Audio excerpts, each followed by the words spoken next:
नमस्कार and welcome to G Chills. दोस्तों, एक तरफ चीन की इकोनॉमी बर्बादी की तरफ बढ़ रही है। वहां के लोगों को डर है कि उनकी इकोनॉमी रिसेशन की तरफ जा रही है।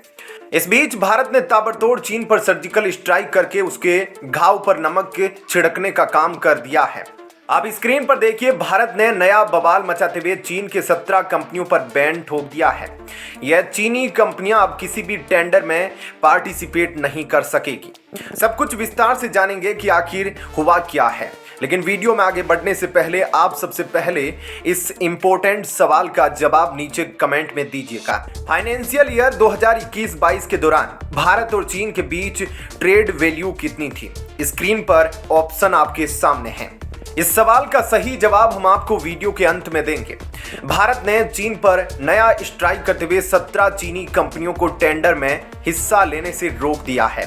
भारत ने ऐसा इसलिए किया है क्योंकि कई चीनी कंपनियां अपने ब्रांड नाम बदलकर या भारतीय कंपनियों के साथ मिलकर अपने प्रोडक्ट्स इंडिया में बेच रही थी, ताकि लोग न समझ पाए कि माल चीन का है। अब इससे भारत की स्ट्रेटेजिक और सिक्योरिटी इंटरेस्ट पर फर्क पड़ रहा था, साथ ही चीनी इकोनॉमी को फायदा पहुंच रहा था।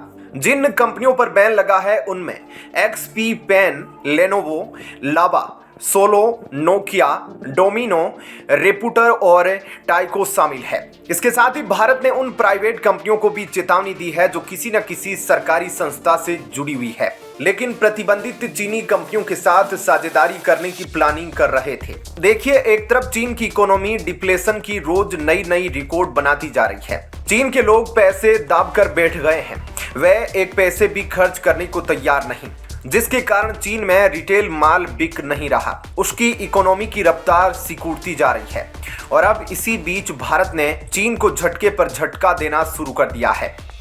आप खुद स्क्रीन पर देखिए, जीडीपी के मुकाबले चीन के कंजप्शन का ग्राफ लगातार नीचे गिरता जा रहा है। किसी भी देश का कंजप्शन अगर अचानक इतनी तेजी से गिरने लगे तो यह न केवल डिप्लेशन बल्कि पूरी इकोनॉमी को तबाह करने के लिए काफी है। जब कंजप्शन घटेगा तो इंडस्ट्रियल प्रोडक्शन हैम्पर होगा, जिसके बाद देश में कोई इन्वेस्ट करना नहीं चाहेगा, जिसका सीधा असर चीन के जीडीपी पर पड़ेगा और फिर उसकी इकोनॉमी अपने आप रिसेशन में डूब जाएगी। इसी डर के कारण चीन के लोग पैसे खर्च नहीं कर रहे। आप स्क्रीन पर देख सकते हैं, चीन में घर और फ्लैट बेचने के लिए रियल एस्टेट डेवलपर्स किस तरह के बेहुदा ऑफर जारी कर रहे हैं। यह इस बात का संकेत है कि अब चीन की हालत हद से ज्यादा बुरी हो चुकी है, जिसे आसानी से कंट्रोल कर पाना जिनपिंग के बस की बात नहीं। लगभग पिछले 3 सालों में चीन के स्टॉक मार्केट में $7 ट्रिलियन से ज्यादा रकम स्वाहा हो चुकी है। लगातार सेलिंग जारी है। चीन के मार्केट में कोई रुकना नहीं चाह रहा। सब कोई माल बेचकर तुरंत भागना चाह रहे हैं, क्योंकि जल्द ही भयानक तबाही आने वाली है। ऐसे में अगर भारत चीनी कंपनियों को टारगेट करता है तो उसे काफी गंभीर परिणाम भुगतना पड़ेगा। अंत में चीन की हालत इतनी बुरी हो जाएगी कि वह न केवल भारत से माफी मांगेगा बल्कि अपनी इकोनॉमी को बचाने के लिए यूएनएससी में भारत को वीटो भी देगा और हो सकता है कि अक्साई चीन भी वापस कर दे। हालांकि मेरे इस बात से ज्यादातर लोग सहमत नहीं होंगे, तो ऐसे में आप अपनी राय नीचे कमेंट में जरूर लिखें। खुद आईएमएफ ने भी प्रिडिक्ट कर दिया है कि चीन की स्थिति बेहद गंभीर है और उसकी इकोनॉमिक रफ्तार 3% के आसपास बढ़ रही है। मतलब उसे आईसीयू में जाने से कोई रोक नहीं सकता।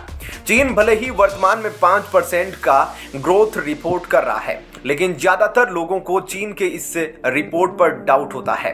कई लोगों को लगता है कि चीन बढ़ा चढ़ाकर अपनी ग्रोथ की रफ्तार दिखा रहा है, क्योंकि अंदर से उसकी हालत बहुत बुरी है।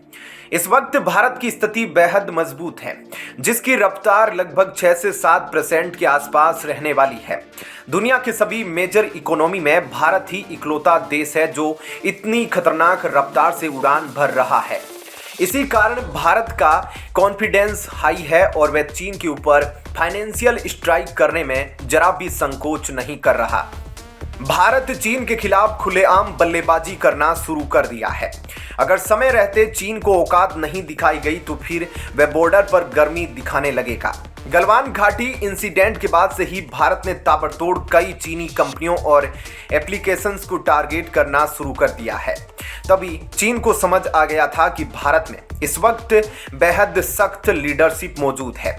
फरवरी 2023 तक भारत ने 200 से ज्यादा चाइनीज मोबाइल एप्लीकेशन पर बैन ठोक दिया था। एक तरफ भारत चीन को झटका दे रहा था, उधर चीन की इकोनॉमी की हालत लगातार पतली होती जा रही थी। भारत ने चीनी कार मेकर BYD और MG मोटर को कैसे झटका दिया था, यह तो आप सभी जानते ही है। भारत किसी भी चीनी कंपनियों द्वारा की जाने वाली धांधली को 1% भी बर्दाश्त करने के मूड में नहीं है। इसके अलावा भारत में चीनी मोबाइल कंपनी वीवो के एम्प्लॉय को भी अरेस्ट करके चीन को औकात दिखाई थी। मोदी सरकार ने साफ कर दिया है कि देश की सुरक्षा और संप्रभुता से जरा भी समझौता नहीं कर सकते। इसके लिए भारत चीन से भी टकराने को तैयार है। भारत के अलावा अन्य देश भी चीन से बेहद सतर्क है और उस पर लगातार बैन ठोकते जा रहे हैं, जिसमें अमेरिका प्रमुख खिलाड़ी है। भारत की तरफ से ताबड़तोड़ झटके पर झटका मिलने के बाद चीन को टेंशन हो गया था। चीन को अच्छे से पता है कि भारत इस वक्त अकेला नहीं है। भारत के साथ रूस और अमेरिका जैसे दिग्गज देश कंधे से कंधा मिलाकर खड़े हैं। दुनिया की महाशक्तियां भारत को मजबूत बनाने में लगी है ताकि चीन के विस्तारवाद का सर्वनाश हो सके। आइए अब आपको उस सवाल का जवाब दे देते हैं जिसका सही आंसर ऑप्शन सी है। The approximate value of trade between India and China in the financial year 2021-22 is $100 billion। दोस्तों आप नीचे कमेंट में बताएं कि यह वीडियो आपको कैसी लगी। क्या हमें ऐसे ही और वीडियो बनाने चाहिए? आप हमें नीचे कमेंट में टॉपिक सजेस्ट कर सकते हैं। जाने से पहले वीडियो को लाइक करें, चैनल को सब्सक्राइब करें। तुरंत आ रहा हूं एक और नई अपडेट के साथ। वीडियो में अंत तक हमारा साथ देने के लिए धन्यवाद। नमस्कार।